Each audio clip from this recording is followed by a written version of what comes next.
My name is Claire Dawson, and 3 weeks ago, I walked away from my entire life, my apartment, my job, my fiancé, and drove until the road ran out. I didn't know what I was looking for. I just knew I wanted one thing: silence. And I found it. Or at least I thought I did. An old ranch house tucked into a valley that barely made it onto the map, left behind to me in my uncle's will, a man I hadn't seen since I was 17. I remembered his laugh, his rough hands. The way he smelled of leather and wood smoke. He used to send me letters. Always sign them, "Keep your eyes open. There's more to this world than you think." Back then, I thought he was just a romantic.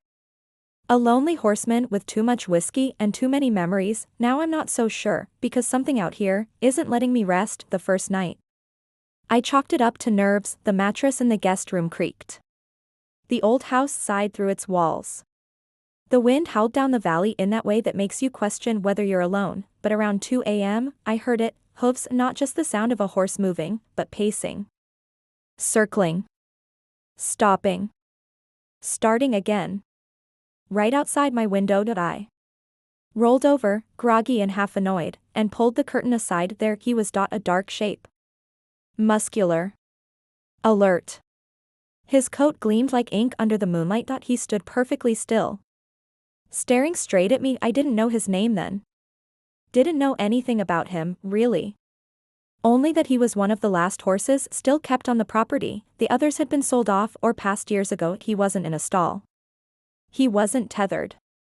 But he didn't run. He just stood there, watching me. I tried to ignore him. Turned away. Closed my eyes, but I couldn't sleep, not because of fear, but because I felt like I was being called, not with words. Not even with sound, just a presence. Heavy. Alive.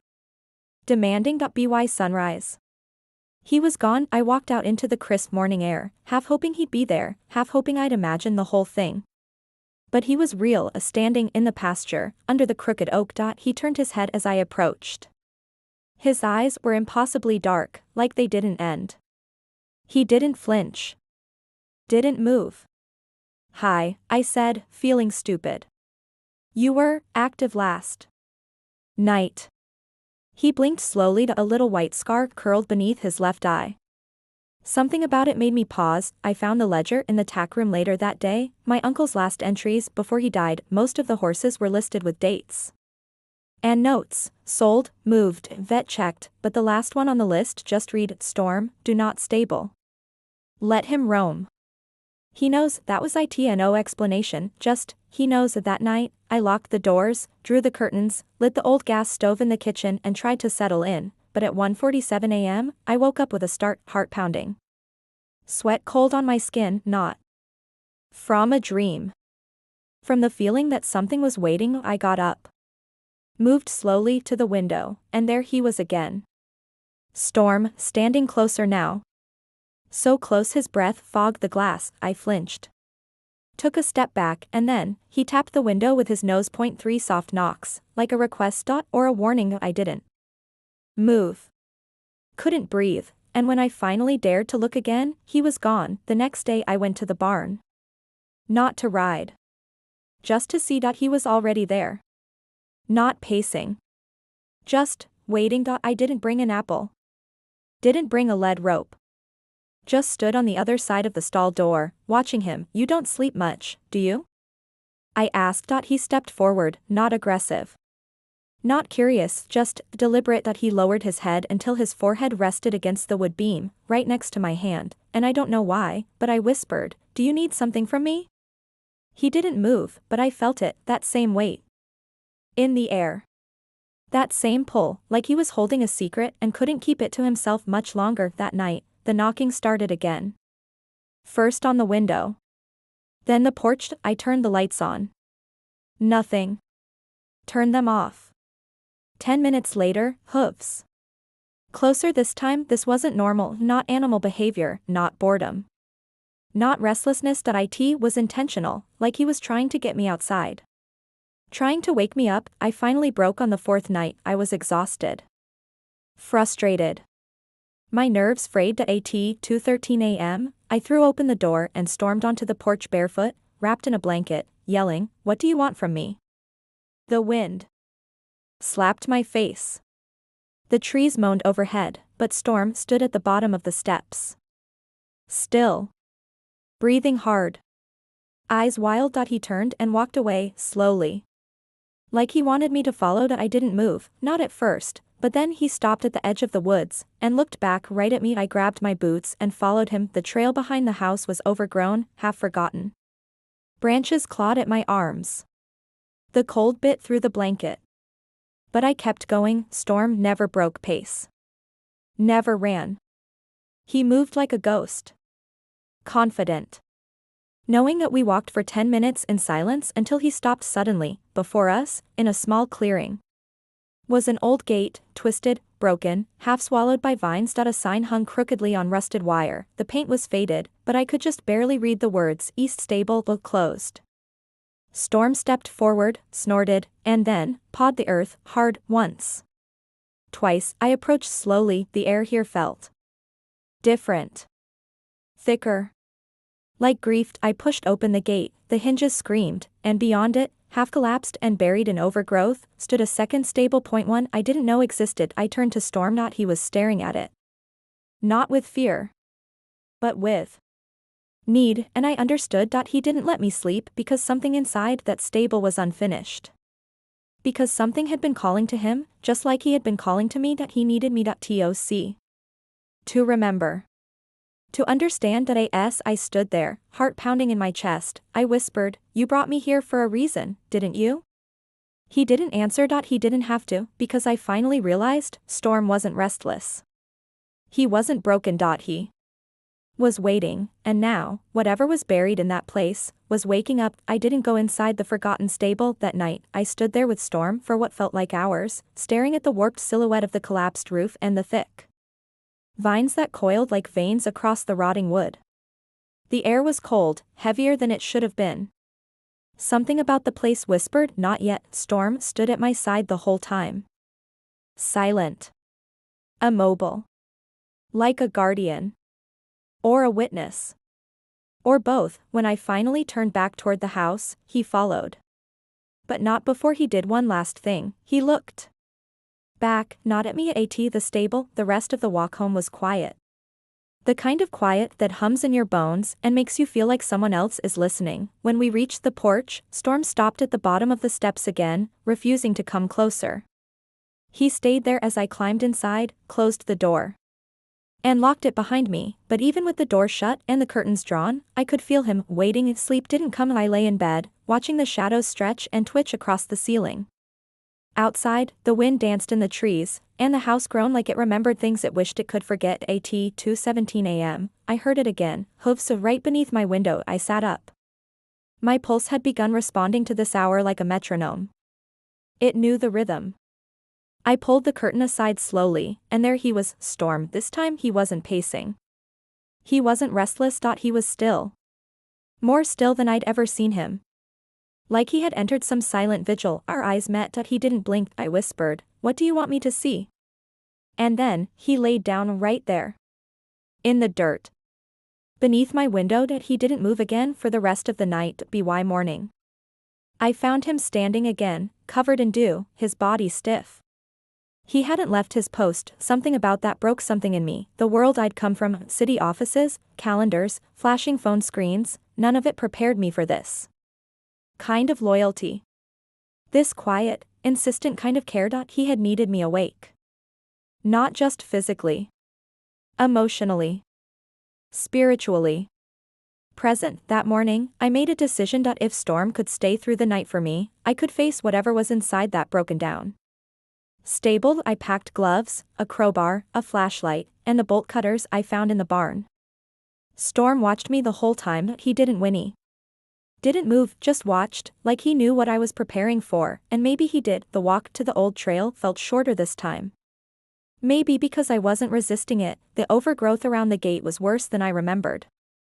The vines had all but swallowed the sign, "He's stable, closed." I cut through the thorns, ignoring the way they bit at my arms. Storm stood behind me, tall and quiet. At the threshold, I hesitated. The wood creaked as I stepped over the gate. The air shifted, not colder, just denser. As if I was walking into memory itself, the building loomed before me, barely standing. I circled around to the side where the wall had collapsed and found a gap wide enough to crawl through. The inside was a tomb, collapsed beams. Moldy hay. A rusted lantern hanging by a single nail. I clicked on my flashlight, the beam sliced through dust and silence. Along the far wall, I saw it a line of broken stalls. Some doors hung from hinges. Others were missing entirely. The last stall on the end was different, its door was intact. And on the wood, scratched in deep, uneven gouges, Sable. I froze. That name, I knew that name from an old photo on the fireplace mantel. Two Colts, identical. One named Storm, the other, Sable. I pushed the door opened. It moaned in protest. Inside was darkness. Rot. A pile of old tack, and a smell I couldn't quite place, earth and rust and sadness. I stepped inside, the floor creaked beneath me. I crouched and sifted through the debris. A halter. Torn. A bucket. Cracked. A small plaque, half buried in straw. She wouldn't come out. Not for anyone but him. I didn't understand. I pulled the journal from my backpack, the one my uncle had left behind. I flipped to the back pages. There, in his shaky handwriting, Storm wouldn't leave the gate after she died. He knew. He always knew. I should have let them stay together. Should have listened. My breath caught. Sable had been Storm's twin, and she'd died here. In this stall. Alone. Suddenly, a sharp noise outside snapped my head up. Storm. He was pawing at the ground again, hard. Urgently. I rushed out of the stall. What is it? I called. He backed away from the stable entrance, his eyes locked on something behind me. I turned, and that's when I saw it, a carving in the back wall, hidden behind a loose panel that had fallen away. I stepped closer. In the wood, etched deep with something sharp, was a phrase, buried here. Please remember her. My blood turned cold. Storm stepped forward, then stopped at a small mound in the earth just beyond the stable's rear wall. It was subtle. Almost invisible beneath moss and dead leaves. But now I saw it, a grave unmarked. Forgotten. Until now. I fell to my knees. Is this why you kept calling me? I whispered. To remember her? He lowered his head, and I knew Storm had been guarding this place, this spot, this memory, because no one else had, because no one else had come back that night. I sat by the fire in the house, journal in my lap, Storm visible through the window, standing beneath the stars. Still as stone. He didn't pace, didn't call. He had shown me what I needed to see, but I had a choice now, walk away or stay and make it right. At 2 a.m., I heard the knock again, but not on the window, on the front door. 3 soft knocks, just like Storm's. I opened it slowly. He stood there. No saddle. No halter. He looked at me with those dark, endless eyes, and I didn't feel afraid. I stepped onto the porch. I'm not leaving, I told him. He blinked once. Then turned, facing the forest. I followed him again, but this time, I wasn't chasing a mystery, I was walking beside him. To something unfinished. I used to think grief was something that lived in the past, a scar that fades, something you carry in silence, but now I know better. Grief waits. It lingers in barns and under floorboards, in old trails and rotted fences. In the eyes of a horse who won't let you sleep. Storm didn't want to forget. And somehow, he wouldn't let me forget either. The morning after he showed me Sable's grave, I didn't leave the porch. I just sat there, mug of cold coffee in my hands, staring out at the pasture where he grazed like any normal gelding, except he wasn't. Not anymore. I had questions. Too many. What happened to Sable? Why was she buried without a marker?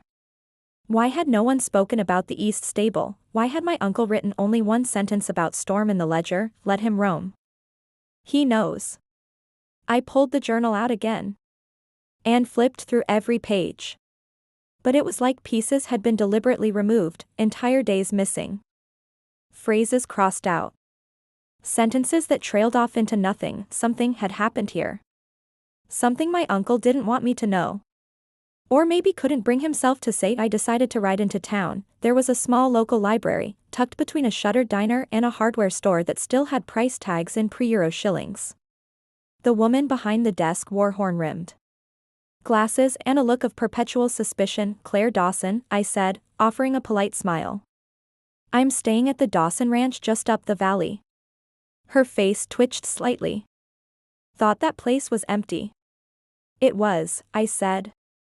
I inherited it. That got a slow nod. I'm trying to learn more about the old East Stable. My uncle ran it, but there's not much left. She looked up sharply. That place burned down. I blinked. No, it didn't. She stared. I was just there. Last night, I added. The structure's still standing, barely. There's a collapsed roof and a sealed stall, she interrupted, voice flat. No. It burned. Long time ago. Everyone knows that. My skin prickled. You're saying there was a fire? She hesitated. Then said, there was a night. That's all I know. Your uncle never spoke of it again. That night, I returned to the ranch with more questions than answers. Storm met me at the gate, his coat already damp from early mist, his eyes darker than usual. Thought he didn't need to speak. He just turned and walked.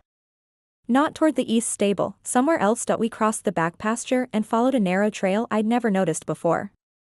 It wove through tall pines and dipped into a shallow ravine that split the valley in two. Storm didn't look back once. He moved like he'd done this 1,000 times, and maybe he had to at the edge of the ravine. We came to a clearing. At the center of it stood what once might have been a round pen, now broken, with weeds punching through the earth. Beyond it, a shack. Small. Leaning.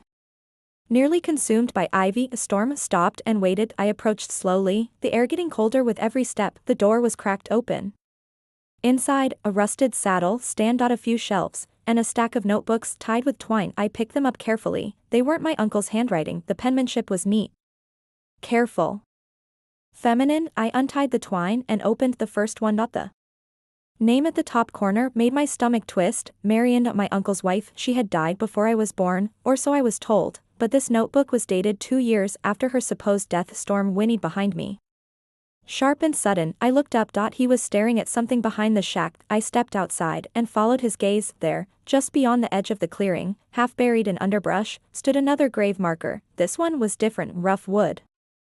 Burned edges. Letters carved in uneven hand. Hesitant face. D. I'm sorry. I fell to my knees, not just because of what I saw, but because of what I felt. Grief. Regret. Guilt so strong it stuck to the trees like smoke. I flipped through more pages of the notebook, each one more painful than the last. Sable isn't responding.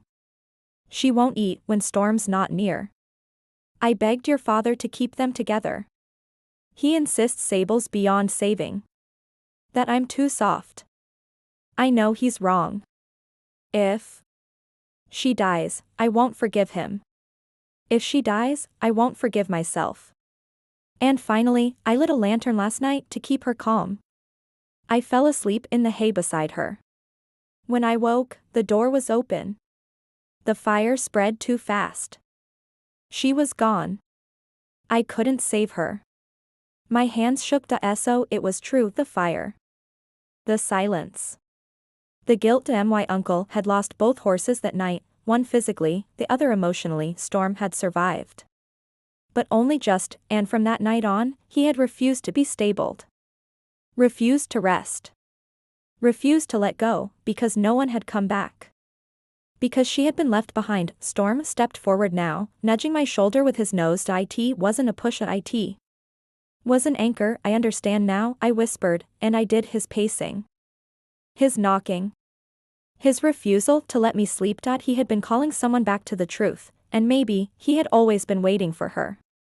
For Marion, but she never returned. So instead, he found me back at the house. I placed Marion's notebooks on the kitchen table. The room was warm now, as if the walls had exhaled a secret they'd held too long. Outside the window, Storm remained under the porch light. Watching. Always watching. I opened the window. You didn't let me sleep. I said softly, because you needed someone to remember her. He lowered his head, not in defeat. In peace. That night, for the first time in a week, I left the window open. A Storm didn't pace. Didn't knock. He just stood beneath the moonlight, still and silent, and I slept not because it was over, but because now, it could begin again. I thought it was over, that after finding Sable's grave, reading Marian's notebooks, and understanding what Storm had been trying to show me, the tension would fade. That the weight pressing down on the ranch would lift, that I could finally rest, and for a moment, it did feel like that. Storm stopped pacing. He stopped knocking. He grazed peacefully in the pasture and even dozed in the sun for the first time since I'd arrived, and I foolishly started to believe the worst was behind us, but grief is never linear, and secrets, once uncovered, tend to loosen the ones buried even deeper. 3 nights passed in uneasy quiet. I started cleaning out the east stable during the day. I removed debris, patched beams, cleared away the vines. It was backbreaking work, but I needed it. It gave shape to the guilt that still gnawed inside me, guilt that didn't even belong to me. Storm stood at the edge of the clearing while I worked. Always watching. Not as a supervisor. Not as a guard, that as a witness, and for the first time, I felt like we were beginning something together, but on the 4th night, the stillness shattered. It started just after midnight. A sound. Not hooves. Not wind. Something softer. A creak. Like a floorboard. Like someone moving inside the house. I sat up in bed, heart pounding. The room was dark, the window cracked open to let in the breeze. I held my breath, listening. There it was again, creak, then silence, then the unmistakable whisper of fabric brushing wood. Footsteps. Inside, I grabbed the flashlight from the nightstand and crept to the bedroom door, pressing my ear against it. Nothing. I opened it slowly, the hinges groaning louder than I wanted them to. The hallway was empty, the kitchen, dark, the front door, locked, but the back door was open. I stepped outside into the cold air, scanning the darkness. A storm? I whispered. No sound, no shadow, but then, behind me, a whinny. Sharp. Desperate. From the front of the house, I turned, heart slamming against my ribs, and ran around. The side of Storm was there, pawing at the ground, his eyes wide with panic. He looked at me, then toward the woods, the other side of the property, the side I hadn't explored yet. What is it? I asked, breathless. He turned and started running. Fast. Focused, and no more slow walks. No more nudges. This was different, this was urgent. I chased him, branches whipped across my face as I plunged into the trees. The forest closed around me, tighter and darker than before. Storm moved like a shadow ahead of me, never stopping, never hesitating. The trail curved sharply, then opened into a clearing I'd never seen before. At the center stood a cabin, not the shack from before. This was newer. Sturdier, still abandoned, but clearly lived in once. The windows were boarded. The door hung crooked. And on the ground in front of it, hoofprints, fresh. Storm stopped just short of the threshold. His body was tense, muscles quivering. I stepped past him, slowly approaching the door. The closer I got, the more my skin prickled. The air was wrong. Still and heavy, like the forest was holding its breath. I reached for the handle, and the door swung open on its own. The inside smelled of dust and decay. But there were signs of life. Old coffee mugs. A blanket thrown over a chair. Empty cans stacked neatly in a corner. Someone had been here recently, and on the table, a stack of photos. I picked one up with shaking fingers. It was of the east stable. Before the fire. 2 horses in the paddock, Storm and Sable. A woman stood between them, arms around their necks. A Marian, but in the background, partially obscured by the fencing, stood a man. Face turned, watching. I flipped to the next photo. This one was recent, too recent. It showed me, standing in the clearing by Sable's grave. I dropped the photo. Storm let out a sharp snort. I turned and ran back outside. Someone's been following me, I whispered to him. He took a step closer, eyes locked on mine, not in fear, but in recognition. He knew. He had always known that's why he'd waited at the window. That's why he hadn't let me sleep, because the danger wasn't just memory. It was alive. Back at the house, I locked every door and window. Pulled the curtains. Turned on every light. Storm remained at the porch. I didn't sleep that night. Instead, I opened Marian's notebook again and reread her final entry. He came back. I saw him near the fence last night. I thought I imagined it, but the dogs wouldn't stop barking. If something happens to me, please, whoever finds this, tell her the truth. Tell who? Me, someone else, I didn't know, but something had been building for years. Layers of silence. Regret. Watchfulness, and Storm had been trying to hold it all together with nothing but memory and instinct. The next morning, I returned to the cabin in the woods. It was empty, the photos were gone, only a single item remained on the table, a brass key. With a label, Root Cellar. I took it, and that night, after Storm settled beneath the window again, I went down into the cellar behind the main house. I'd only opened it once. It was filled with old tools, jars, and dust, but in the far corner, behind a stack of broken crates, was a small locked chest. The key fit perfectly. Inside, Marian's wedding ring, a half-burned journal, and a note in my uncle's handwriting. I thought I buried it, but it kept coming back. She kept calling. Storm never stopped watching. Maybe he was waiting for someone to finish what I couldn't. Claire, if you're reading this, don't ignore him. He knows. I sat on the cellar floor for a long time, then I went back upstairs, opened the window, and looked down. Storm was already there, watching, waiting, and for the first time, I didn't speak, I just listened, and in the wind, in the trees, in the shifting shadows of the barn, I swear, I heard a whisper, he needed you to remember.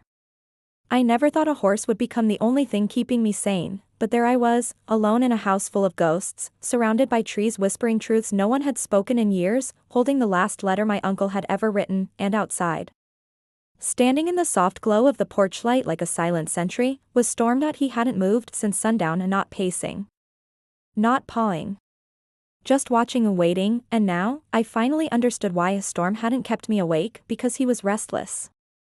He hadn't followed me through the woods or led me to graves and ruins just to haunt me with someone else's memories, that he had been trying to finish something. A task. A promise. A vigil held too long for any one creature to bear, and he couldn't do it alone. I didn't sleep that night, not because of fear, not anymore, but because I felt purpose. For the first time in years, Storm needed me, and not just to witness what had been buried, but to bring it back into the light. To say, I see you. I believe you. I remembered at BY sunrise, I had a plan. I pulled Marian's burnt journal from the cellar and laid it on the kitchen table next to the ring, the key, and the last pages of my uncle's logbook. Then I walked to the barn. Storm met me halfway. No halter. No reins. He just came. When I placed a hand on his shoulder, he leaned into me with a weight that wasn't just physical. It was trust, release, and something deeper, something like relief. Together, we returned to the east stable. The sun rose behind us, casting long shadows across the broken beams. I began clearing the last of the debris. Boards, rusted nails, tangled wire. I worked until my hands were blistered, until my lungs burned from dust. Storm remained by the old paddock, still, patient, present, just like he always had. At midday, I uncovered a stone slab beneath the weeds behind Sable's grave. It wasn't a marker. It was a cover. For what? I wasn't sure. The stone was heavy, but I managed to shift it aside with a crowbar. Beneath it, buried in damp earth, was a metal box, corroded and sealed tight. I pried it open. Inside, Marian's old locket, a photograph of her and the two fulls, and a folded note, stained and barely legible. A Storm wouldn't leave her side, even when the fire started. I pulled him away. She screamed. I never forgave myself. But he never blamed me. He stayed. He waited. If anyone ever finds this, please don't let it die here. Don't let them be forgotten. There was no signature, but the handwriting. It was my uncle's. I fell to my knees. I could feel Storm standing behind me, his breath brushing my neck. He waited. I whispered, and I felt it, then, in my bones, in the soil, in the space between this world and whatever comes next. This was never about me, but somehow, I had become part of it, the last link in a chain of memory, regret, and silent love. That afternoon, I drove into town with Marian's notebooks, my uncle's pages, the photos, and the letter. I spoke to the local councilwoman, an older woman with silver hair and a quiet voice. She had once ridden at the Dawson Ranch, back when Marian was alive. She cried when I told her the story, not because it shocked her, but because she had suspected it for years, and no one had ever dared to speak it aloud. The town agreed to fund a small memorial. A restoration of the East Stable ruins. A plaque. A bench. A grove planted in Sable's memory, nothing grand. But something true, something that would stay. Storm didn't stop sleeping outside my window, but he didn't wake me anymore. He just stayed close, and not to warn me, but because he no longer had to carry the memory alone, and maybe, in his own way, that was rest enough. A week later, the memorial was complete. People gathered. Former writers. Neighbors. 2 women who had once volunteered with Marion. We stood in the clearing while the last of the morning fog burned away, and when the cover was pulled from the plaque, silence fell. It read, Sable, she never ran alone. And neither did he. A storm stood nearby, not tied, not held, and yet, he didn't move an inch. Tears blurred my vision, and for the first time, I said it aloud, thank you, Storm. For not giving up. For not letting her be forgotten. That night, I dreamed of fire, but not of fear. Of light. Of warmth. Of Marion's arms around Sable's neck. Of my uncle standing in the stable door, finally unburdened. Of Storm, galloping across the pasture, tail high, no longer searching. I woke before sunrise. The window was open. The breeze was cooled. I looked down. Storm was gone. Panic hit me before thought could. I pulled on boots, grabbed a coat, and ran out into the yard. Storm? I called, heart pounding. No answer. Not from the woods. Not from the trail. Not from the stable. I ran to the pasture. To the ridge. To every place we had been. Nothing. No hoofprints. No sound. No shadow. It wasn't until I returned to the East Stable clearing that I saw a single set of fresh hoofprints in the soft earth, leading up to Sable's grave, and then stopping right in front of the stone marker. No return prints. No sign of struggle, just stopped. I stood there, frozen. The wind brushed through the pines like a whisper, and somehow, in that silence, I heard him, not as sound, not as noise, but as presence. As if he had melted into the place he'd spent his life protecting. I dropped to my knees, and I smiled through the tears, through the ache, because I understood. Storm didn't vanish. He arrived at home the last. I stayed on the ranch, rebuilt the barn, planted apple trees along the fence line, opened a small sanctuary for horses that no one else would take. They came, one by one, not wounded, untrusting, silent, and I watched over them, the way he had watched over me. Some nights, I still wake around 2:00 a.m., out of habit, out of memory, and sometimes, when the air is just right and the moon is high, I swear I hear hoofs outside the window, soft, calm, certain, and I don't close the curtain. I don't whisper. I just smile, because I know. He didn't let me sleep. Because he needed me, and now, I'm wide awake. End of story.